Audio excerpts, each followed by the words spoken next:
Well, it's official. Maryland lawmakers have been called back to Annapolis next month for a special session on expanded gambling. The governor made the announcement this morning in Annapolis.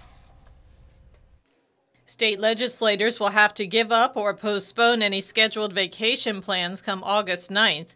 That's because the governor has ordered lawmakers back to the State House to consider a new billion-dollar casino in Prince George's. The plan would also allow table games at Maryland's 5 other slots locations. All of us know very, very well how divisive this issue can be for us and for our General Assembly. And that is why I want us to resolve this issue now. On August 9th, we will be calling a special session to resolve this issue now. It will not only allow us to move forward with the creation of additional needed jobs in our state, it will also allow us to be able to realize fairly quickly approximately $100 million in additional revenues for Maryland's #1 ranked public schools. We're going to work together. Hopefully we can get this done in a matter of days, 2 or 3 days. And it'll go on the ballot in November.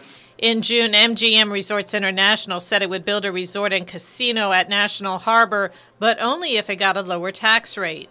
Meantime, the developer of the Maryland Live Casino in Anne Arundel County has vigorously opposed the plan.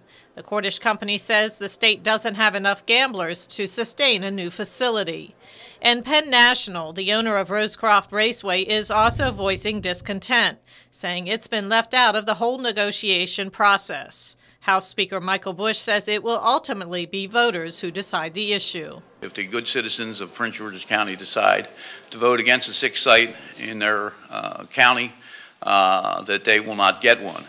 If in fact they did vote against the site, the full implementation of table games and other gaming would take place regardless. If it is implemented in Prince George's County, obviously the rest of the bill and the mitigation for local governments would take place.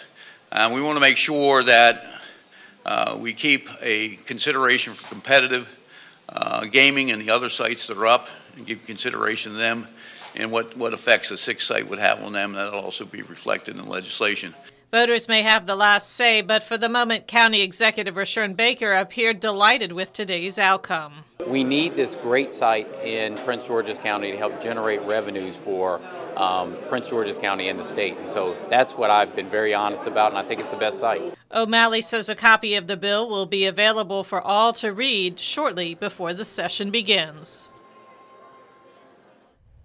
And several key provisions of the proposed bill were not disclosed at the news conference, including any tax relief for other casino operators to compensate for additional competition in Prince George's.